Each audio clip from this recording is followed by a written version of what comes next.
about is 14 key principles of transforming business, and talk about how they relate to today. On Wednesday, I have some material that is related to this. Actually, is related to modeling and this, and basically we talk about the human as a learner, and we'll talk about some things that we can do to help people get it, and we'll also talk about the types of cognitive loading and how they affect people. And so that wasn't normally part of the material, but I think that it's really relevant to add that information in there because we're doing a systems modeling, right, so that we can communicate ideas and to increase effectiveness and to increase efficiency. And so by understanding how people process information, I think that it helps us to develop better products. And so Wednesday we'll go through those, and then we will also do a quick review for quiz 1, which will be on Friday. And so there will be nothing on the quiz that we haven't covered. When I go through the quiz review, I'll tell you exactly the areas that you need to focus on. All right? There will be 2 questions that are worth a lot of points, almost half the points coming right off of W. Edward Deming.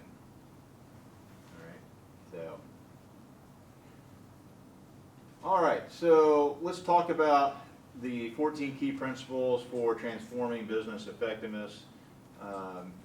So Deming wrote these. Where did he come to fame? Does anybody remember? Yes, sir. Japan, right? So post World War II, the United States went in to assist Japan in their recovery, and Deming was one of those people who was very responsible for the effectiveness of the Japanese business model or manufacturing model. So these 14 principles I think still hold true today. I think that a lot of businesses get away from them, and so much to their detriment. All right, you know, it's not uncommon to see businesses go under on a regular basis, and so, you know, if you start looking into it, I think that you can find a lot of things that they're not doing that they should be doing, a lot of things that they're doing that they shouldn't be doing. All right, so the first one is create constancy of purpose toward improvement of product and service with the aim to become competitive, to stay in business, and to provide jobs. How about that last little bit, to provide jobs? What is he saying? Yes, sir. No business, there's no jobs. Okay, but why is he saying that it should be our responsibility to provide jobs? Yeah. The business should be giving back to the community. Right. You know, a lot of businesses, you know, they're solely out there to make as much money as they can, and so, you know, take the COVID instance for as a perfect example. A lot of businesses did what? They furloughed people, they sent people packing, they fired people. You know, there were a lot of businesses that tried to do the right thing. And, you know, the federal government stepped in and said, hey, if you will do this, then we will provide what? We'll provide a loan back to you, all right, trying to encourage that type of behavior. But in most cases, you know, the company isn't there for the worker, and, you know, it should be a symbiotic relationship in that, because without good workers, what happens to your company? It doesn't survive. All right. So 1 and I think it's 5 have some similarities, but I think 1 talks more about a culture of having a symbiotic relationship with the employees, and, you know, a responsibility to not only themselves but to the employees that work for them, and creating a constancy of purpose toward improvement. All right. We always want to be trying to do things more efficiently and better, and to make a better product, and we'll talk a little bit more about that on 5. But again, the unique aspect of that is this whole to provide jobs. I mean, what a unique perspective that, hey, we're a company and, let's look at the whole thing. We have a moral responsibility to provide a working living to our employees. Number 2, adopt the new philosophy. We're in a new economic age. Western management. Why does he say Western management?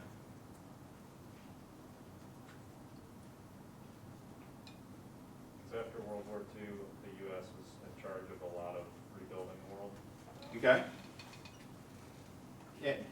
We helped create Japan. Aren't we doing the right things? Why did he say Western management?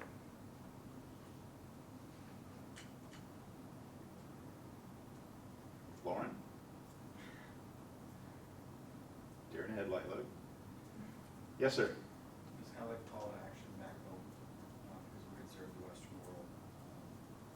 And it's pretty much saying we need to adapt and learn what other countries are doing to improve yourself. Okay. So, what I believe he's saying is that things are changing, things are ever evolving, all right? And so, that we, and he came from the West, he came from the U.S., and he was instrumental in helping Japan rebuild themselves and create a juggernaut of a workforce and of an industrial complex. And how did they do that? Well, because they listened to the things that we were doing, and then they took it and they ran. All right, and they're still running. They're still doing great things. But even today, how fast is technology changing? I mean, it's huge, right? So, how many people have had a cell phone since at least 10? Actually, who has not had a cell phone since the age of 10? Roughly half of you, okay? So, I was, how old was I? 20 or 21 when the cell phone really hit mainstream, all right? And the first cell phone came in a bag that was about like this. It had a battery pack that looked a lot like this thing, and yeah, it was like a regular household phone because I had a cord on it, all right? And you could carry it around with you if you wanted to, but most people had them in their cars, all right? And so, you look back, that's just been 30 years ago, and now we have, cell phones that have, and just unbelievable amount of computing power, more than what anything that we had then. The mainframe computers of the day took up entire buildings, right? And so this Apple iPhone can actually outdo one of those, all right? So what is happening in today's? What's going to happen tomorrow? What's the newest thing? Who's keeping up? What are we working towards now? What's the next greatest thing?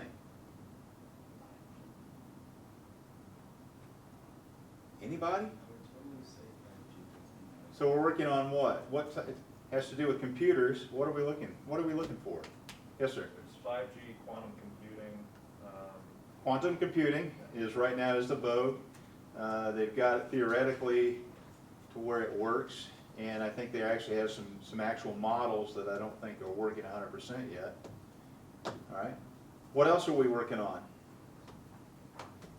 Yes, sir. Global internet Okay. for developing countries. All right. How are they trying to do that? Satellites, some of it. Right. What else is going on? Duncan? Artificial intelligence. Artificial intelligence, okay. All right.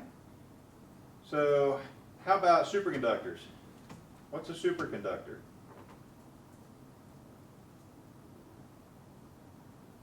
Nobody knows what a superconductor is? Okay, so if I transmit power through a cable, how much of that power makes it to the far end? And what are the things that affect that?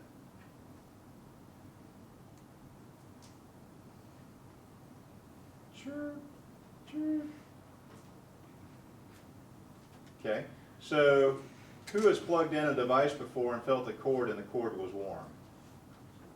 Probably most of us at some point in time. All right, why is that happening? Yes? There's inefficiency. Yes. Okay, so what happens with normal conductors, right, we have the conductive material, copper being the most prevalent, right, because it's relatively inexpensive, whereas gold is a much better conductor than copper, but it's what? It's really expensive, and it's also very, very heavy. If I were to try to string a cable of gold, it couldn't support its own weight, right? So anyhow, what happens is there are all these little molecules inside here that transmit electricity, right? Unfortunately, the byproduct of that is waste, okay? So what do we have? We have heat that's generated by this process, and so when I generate power here and I send it down here, I don't get the same amount out that I put in, all right, because we lose some. Superconductors are designed so that there's almost zero waste. There's no loss, all right? And what they've done is they actually have superconductor circuits, right, that go around and they put power on them, and they've run literally for years with no other power. They fired it once and it's still going. Right? The drawback is that the only known superconductors that work right now, they're only superconductors at Kelvin, which is really, really cold. All right? And so then you get into the conundrum of, well, in order to have a superconductor, we have to have this extreme cold, which takes a whole lot of energy to get to this extreme cold. So right now we're kind of at an impasse, but they're really working on this. Why do we care? Why should we care about this new up-and-coming technology? If I'm in a business, why would I care? Yes? Electricity costs cheaper. Okay. You want to make sure your stuff you're selling isn't going to become useless after the next thing comes out. Right, right. So we want to make sure that the things that we're doing, we're looking forward to what's coming, right? So that when the next big thing hits, we're able to take advantage of that and take advantage of it quickly and efficiently, all right?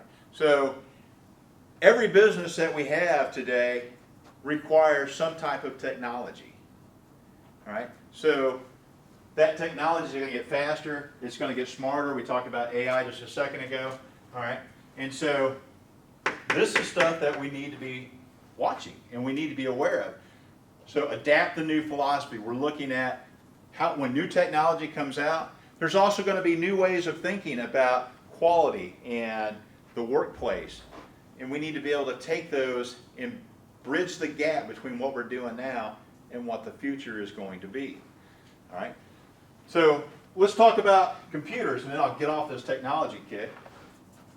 So what is the limiting factor to how fast a computer chip is right now? Does anybody know? How many people use a computer? Everybody. Who's got a computer that you turn it on and like 12 minutes later it finally, says, okay, we can play now? Okay. So what's happened to computing power?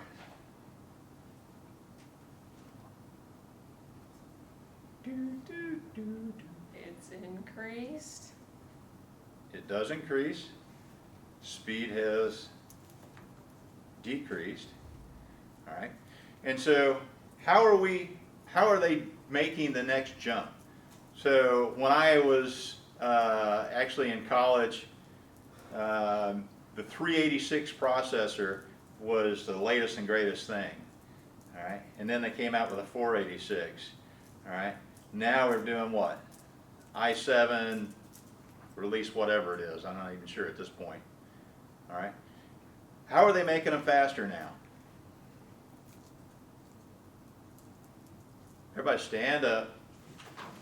I got a whole lot of people going to sleep on me. All right. The technology that I'm talking about is something that every person in here needs to be concerned about, because if you don't know what the technology is, how are you going to use it to the best? All right. So How do we get faster with computing power now? Who's bought a new computer lately? All right. Name some of the things that you bought it for. Multiple processors, quad core, right? Low price. Higher RAM. Higher RAM. Music Okay. processing software. All right. These are all things that help it go faster. So the conundrum that we're in right now is that you can go ahead and sit down. Right now, our processing chip is fairly small, right? And it's gotten smaller and smaller and smaller and smaller. All right. And so, but we're really at the limit of what we can do. So the only way that we can make things go faster with today's technology is we make this smaller, right? And so if I take this and I make it half again as small, the distance these electrons have to travel within the chip has been halved. So what did I just do? I just doubled the speed of this particular chip, all right? Well, we're really getting at the limit of what we can do at this point. And so, now we're looking at, okay, we've just about maxed this out, so what do we do now? So that's where they're coming in, with with several different cores so that you can have different cores focusing on different processes all at one time. The satellite that we're working on right now here for Taylor, all right, the board that we're using has 8 separate cores. And so it's not a real high dollar board, right? $74 for this board, all right? But it's got 8 cores, and so we can actually process 8 different sensors at the same time without bogging down, all right? So as this occurs, as the new technology comes out, what's going to happen to the computer market? If they get quantum computing working, what's going to happen to the regular computer market? It's going to nosedive, right? It's literally going to crash overnight. If they come out with a quantum computer that's under $10,000, every other computer became obsolete immediately. All right, so what does that do for all those businesses? They're done. So if they're not planning ahead, if they're not looking ahead, all right, they are going to crash. Kodak is a prime example of this. All right, who's heard of Kodak? What's Kodak? Camera, right? They're really the first people who made affordable photography.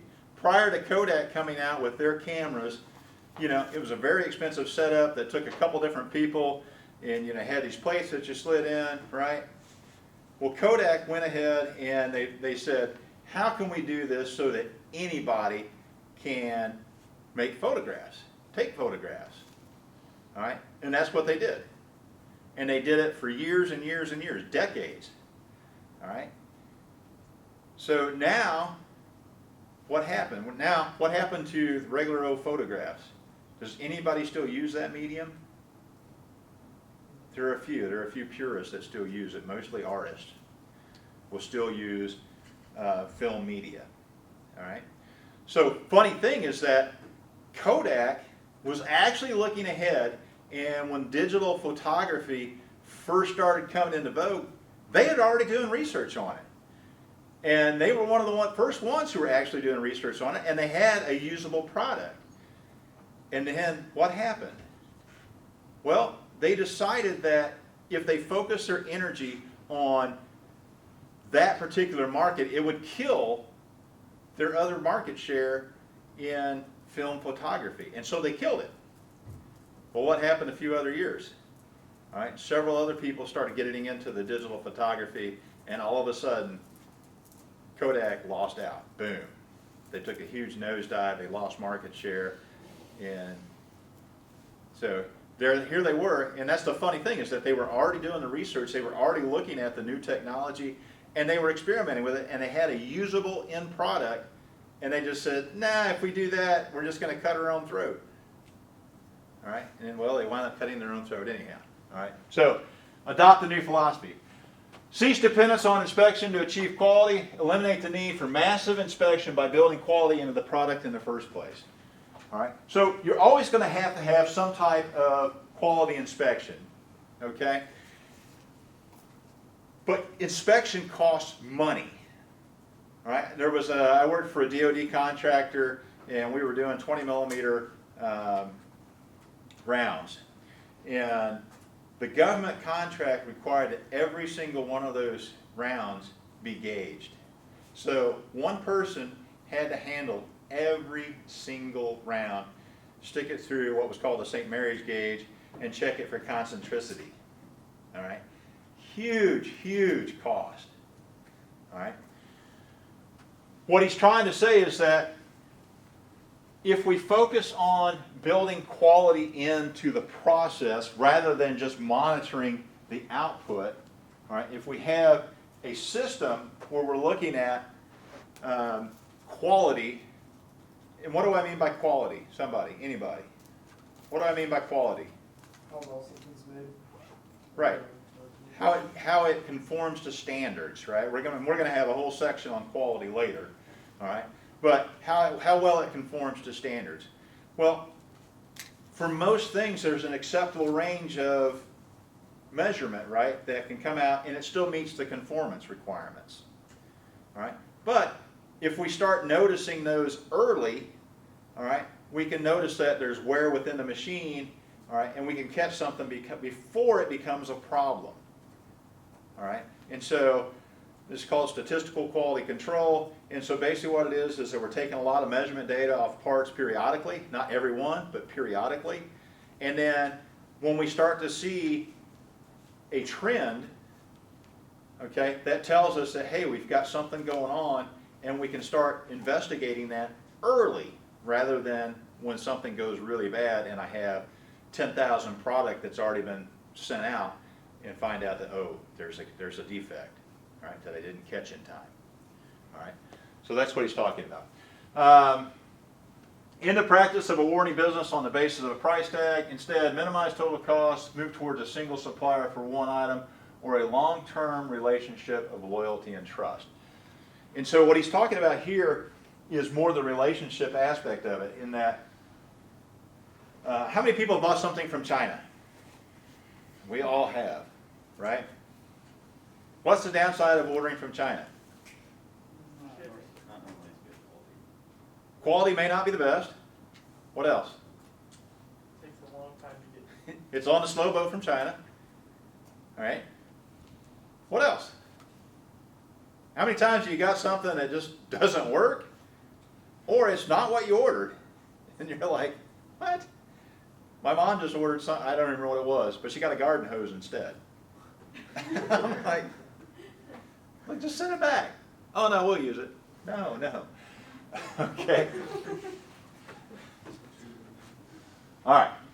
So what he's saying here is that relationships are important. All right, not just dollar amount. So China literally is probably the most inexpensive way to get something, right? I can order a ton of something and I can get it for next to nothing. All right. What he's saying is that that dollar amount isn't the bottom line. All right. Building a relationship with a supplier that, you know, I can call them and say, hey, look, I know that we normally order this amount, but instead I'm going to need this amount. Or maybe I need to make a small change. All right. And I can get that done because of a relationship that I've built with a supplier. If you're trying to get something changed from China, you can probably get it done, but it's going to take a year. All right? So he's talking about building that relationship. 5, as I said, is related to 1, improve constantly forever the system production and service to improve quality and productivity and thus constantly decrease cost. So what he's saying is that it becomes a way of life. This whole thought of making things better always. We're not ever satisfied with, oh yeah, we're at our best. Okay, we're always striving for improvement. All right, whether it be in management techniques, leadership techniques, manufacturing process techniques, whatever. We're always looking, how can we be better? All right, institute training on the job training. So this is one of the things that I harp on a lot. I teach in the engineering field as well as the computer science side on the SYS stuff. And one of the basic things that I say is that here in school we get a lot of theory, but we don't get a lot of practical application. All right? So on-the-job training allows you to actually go in, do the job that you're going to be doing with somebody who's already been doing that job, all right? And so that we gain a real good understanding of what's going on there and what it takes, all right? We talked about the 2 up or 1 up, 2 down philosophy, right, in the military. Okay, same thing. So on-the-job training, super, super important, because until you're actually in that job, you don't know. You just don't know what all it entails. And sometimes, you know, the most mundane and simple job actually has a lot of interrelated parts with somebody else's job. All right, and you have to understand that, and the best way is through on-the-job training. Institute leadership. Holy cow. Leadership versus management. What's the difference? Yes?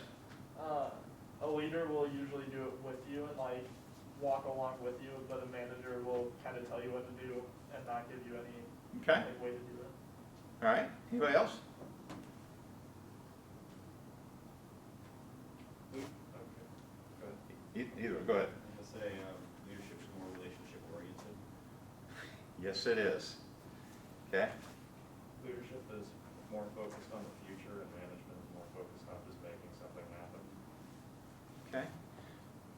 So yeah, leaders focus on people. All right. A lot of really good leaders, you know, are the type that are right there in the trenches with you. They're not going to have you do something they haven't done. All right. Management is more about money. All right. It's more about focusing on physical aspects, but not people, not relationships. All right. So leaders lead.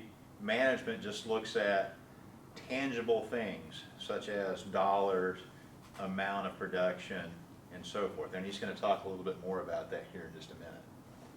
All right. And so if we have time, I'll give probably another lecture on leadership versus management. I could go for an hour. And we don't have the time. We got 20 minutes. All right. 8, drive out fear. What does that mean? Kay, what do you think? What's drive out fear mean?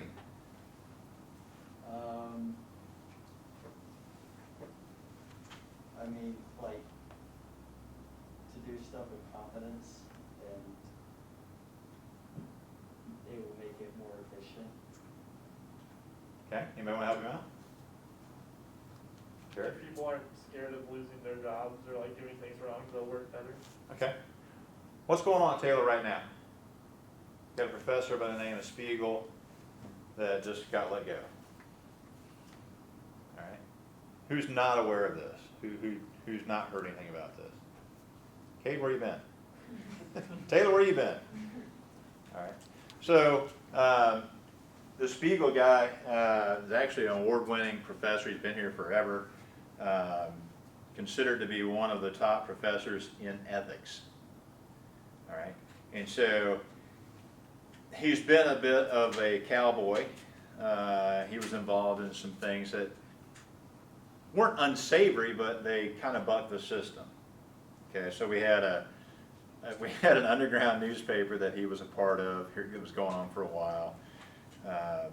Just a lot of little things like that. And so the final thing was that he made up a little YouTube song that he's actually performed at Taylor during chapel a few years ago, and everybody loved it. Well, somebody took exception to this thing, and so they said, hey, you have to pull that off of YouTube. And he said, no. My First Amendment rights are that I can say what I want to say. As long as I'm living within the Life Together covenant, I'm good. Well, they fired him for insubordination. All right. So it's created a huge ruckus here in the faculty community. All right. Because this is a tenured professor, and in order to fire a tenured professor, I mean, all right. So drive out fear. So right now, there are a lot of faculty members that are feeling very uncomfortable. Myself being one of them, because I totally don't agree with what they, but you know what? There's a petition going around to try to get him reinstated. I can't sign it. I'd love to sign it, but I can't. Right? I'm not a tenured professor. And so it wouldn't take much to dismiss me, just, you're done. All right? Drive out fear.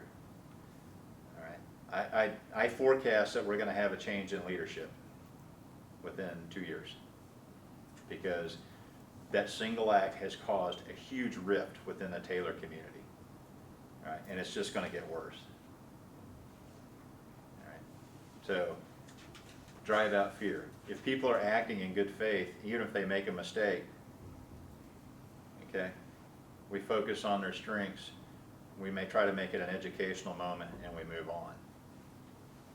I'll get off my soapbox. Break down barriers between departments. This happens all the time.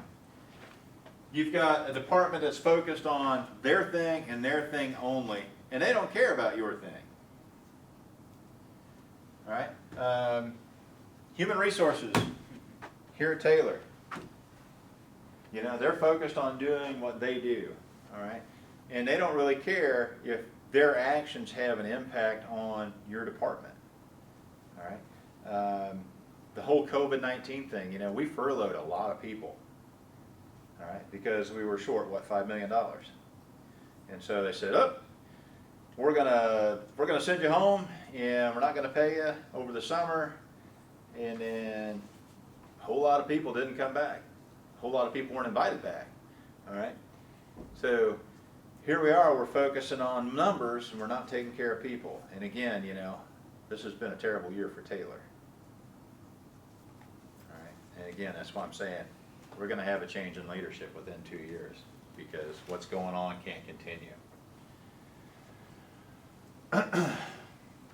Eliminate slogans, extortions, and targets the workforce for acting for 0 defects and new levels of productivity. All right. So what he's saying is that if you focus on people, you take care of your people, you give them the tools that they need, they're going to be productive and they're going to do good things for you. But if you make up all these silly slogans and stuff, all right, it's not contributing to the workers' ability to do their job. Ball State, all right, what's their newest slogan? Who knows it? We fly. The stupidest slogan ever made. All right, they don't even have an aeronautical program. It's like, we fly? Really? What's even funnier is that you talk to the folks in the marketing department at Ball State, and they're like, yeah, they never came to us to talk about, developing a new brand or a new slogan and all that. They just went out to an external company. They spent, I think it was like $400,000, it was a lot of money, to come up with a slogan, we fly. And it's like, at least education redefined, yeah, okay, whatever. But we fly. Wait, I should get that on. We fly. I'll probably be dismissed tomorrow when I post this. You're done. Right. 11, remove barriers that rob the hourly worker of his right to the pride of workmanship. We want people to have pride in what they do. All right. How many people watched my 15 Rules to Live By video? The number's slowly going up. Everybody needs to watch that. Truly, you need to watch it. All right? For your own edification, if nothing else. All right. I think that most businesses right now are not doing this. It's solely about how much can we push out the door. We don't really care about taking pride in what we do. And that's as an organization, not even at the worker level. All right. Take pride in what you do. If all of our workers take pride in what they do I have to worry so much about the level of quality? No. All right? It'll take care of itself, because if people have the power to impact the things that they work on, all right, they're going to take action. They're going to make things better. And so I ultimately have to spend less on quality because it's already built in. Because my employees are doing it. They're looking out for everybody. Institute a vigorous program of education and self-improvement. All right? You have to give people an opportunity to grow and learn. All right? Not everybody wants to do that. Not everybody really cares about learning new things, okay? But you have to give them those opportunities. All right? Whether it be informal sessions that they go and learn new interpersonal relationship stuff, whatever. We have to give our employees an opportunity to be educated. And it doesn't necessarily have to directly relate to what we do at work, because happier people are more productive. All right? If they come in and they're just so distraught about their life, what's going to happen to the quality of their work that they're doing? It's going to tank. All right? So we want them to learn. We want them to seek self-improvement. Not everybody's going to, but we need to give them those opportunities. Put everybody in the company to work to accomplish the transformation. It's everybody's job. And again, you know, if we empower people and give them the ability to have pride in what they do, they're going to take care of everything. Well, not everything, but most things. All right? If they have pride in what they're doing, they're going to take that extra time to make things right. When they see something that can be improved, all right, they're going to suggest it because they don't have the fear of saying, hey, if we just did this one thing, all right, a lot of times when that happens, you know, somebody has an idea that's kind of bucking the system, it's not well received, all right, even though in the long run it might be very, very cost effective. All right, 14 key principles. I will tell you in advance, you need to memorize at least 2 of those. And when I say memorize, I don't mean write it verbatim. I need you to remember, for instance, institute a vigorous program of education. And then in your own words, you need to tell me what that is and why it's important. All right? So start on that now. All right? Because it will be on the quiz, I promise you. All right? My quizzes are not meant to trick you. They're not meant to be difficult. All right? But there are certain things that I want you to identify with, and I want you to grasp them and take a hold of them and make them your own. That's what I want. Questions? 10 minutes early. I like it.